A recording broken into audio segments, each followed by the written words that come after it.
All right, how's it going out there in the DIY world? This is Pete, my friend Pete, your friend Pete. We're over here at Mad Duck Cycles. I'm sorry, guys. Cyclery. Got to get the name right. Yeah, we're over here at Mad Duck Cyclery over in Grapevine, Texas. And you know what? There's a lot of questions about why do we need these shocks? How do you adjust these shocks? And what are these shocks for? And the situations that arise that says, I don't know a shock thing about the shock. Let's talk to Clarence and Gary over here and see how to adjust these, how to properly fit them to your body size and weight to get the ride that you want on the trail that you're riding.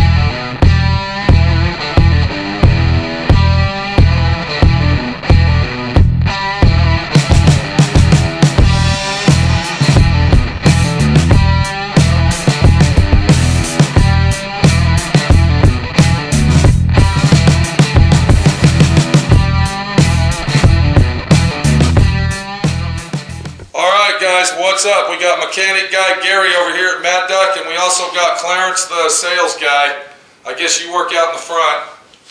You don't get your hands dirty at all? I try to tell people I don't, but I can do it a little bit. I've done it before. Gary looks more like a mechanic. He looks like this hardcore. If I saw him, I wouldn't think he actually rode bikes. I'd think he was a biker, as in Harley. Yeah, he kind of looks that way. Yeah, he kind of does.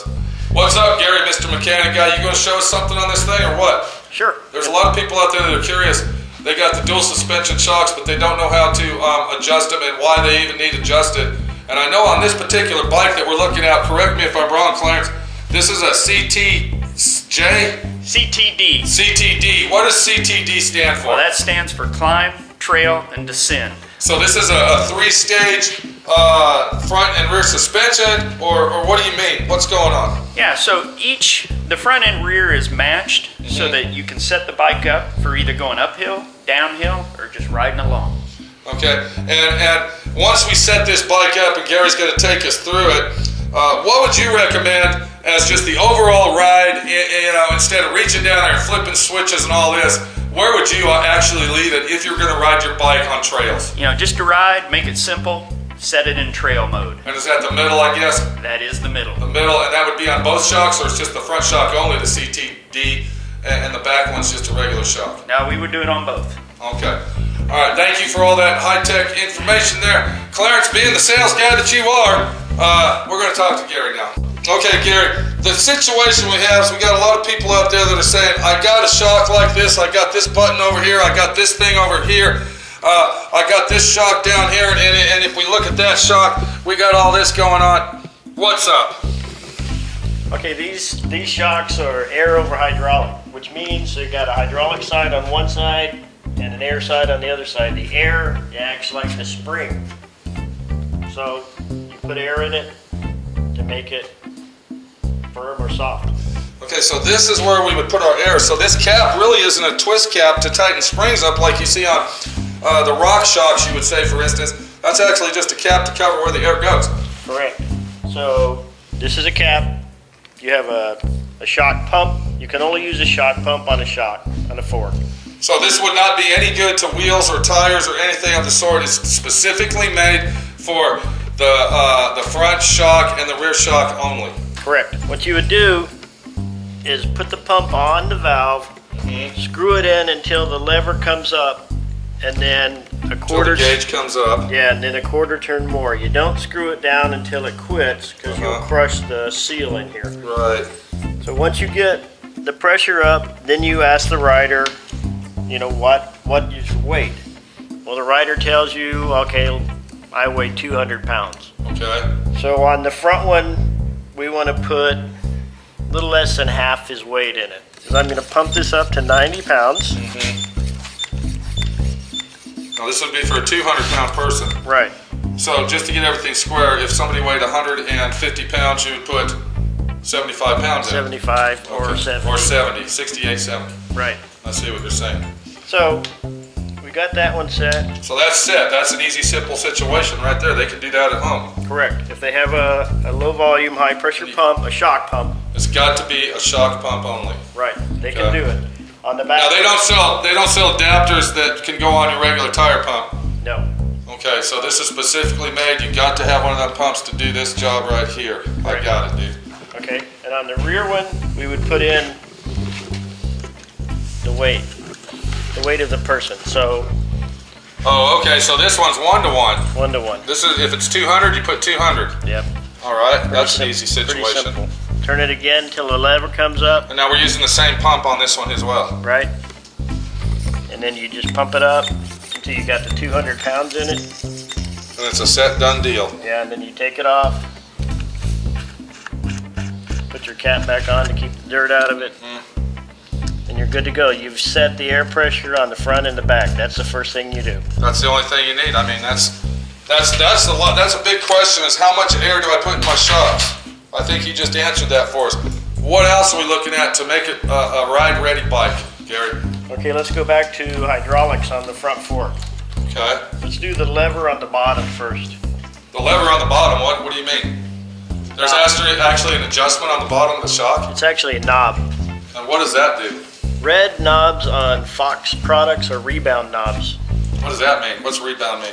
Rebound is how fast it reacts after you take a hit. So it Okay. keeps it from pogoing. Uh-huh. If you didn't dial rebound into a fork or a shock, when you hit a bump, it would take the bump and then it would shoot back out too fast to stay hooked up on the ground. Okay, so it just bounces around like a basketball, maybe. Correct. So what you would do on any rebound knob, Now, does this As you- include a Shimano as well, or? no, it's just a Fox. Okay, so Shimano doesn't even have those. No. Okay. Turn it clockwise all the way in Mm-hmm. and then back it up 5 clicks. And you can hear the clicks, they're audible. 3, 4, 5. Got it. That's it. That's it on that one. That's a rebound. Now, is that even if you were up in Utah or Sure. anywhere? Yeah. Okay. Good starting point. Then this one's a rebound also. This is your rear shock. Okay, so the red middle button is basically the rebound adjust. I hear it Same click. thing, all the way clockwise. 1, 2, 3, 4, 5. Okay, we're set. That's it. Right. Huh. And then you would just leave that permanently. Now, does that go for any weight or size person? Correct. So if you weighed 125 pounds, you just put 5 clicks and go. Right. All right, so let's go over this one more time. On the front shock, you got half your body weight in air, Right. and you got 5 clicks on the rebound. Correct.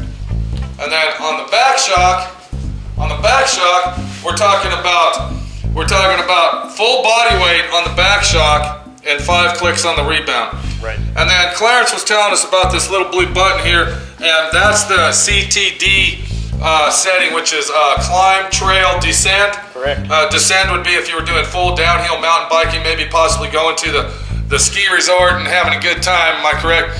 Right. So he said to leave that right in the middle right there. That would be your trail. Trail. Okay, and it says it right there exactly.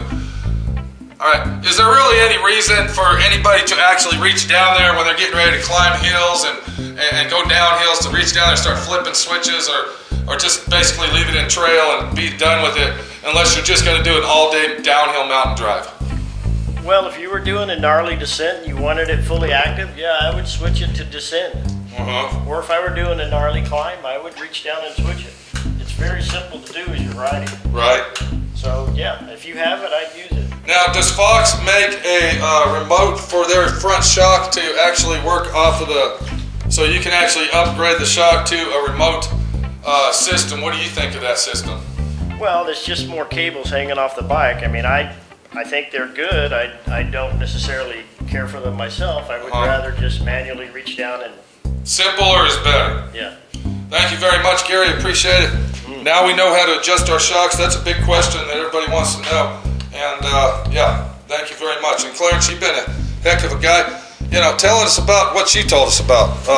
Wasn't much, but Yeah. Well, you know, sales guys. sales guys, dude. Sales guys. All right, we'll see y'all later, man.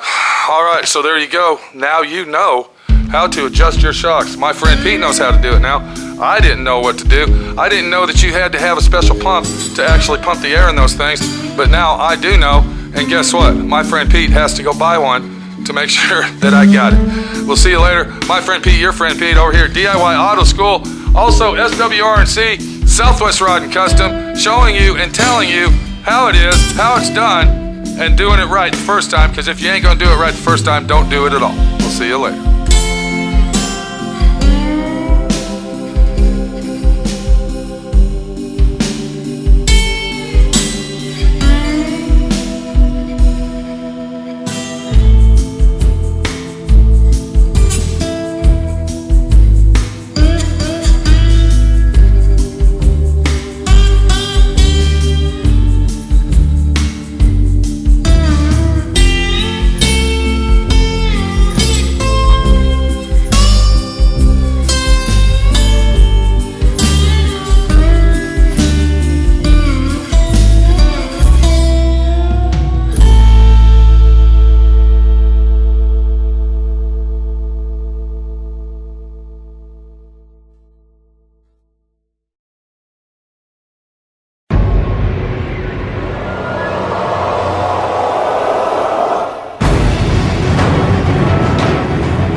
Thanks for watching DIY Automotive School. Classes don't stop till you know everything.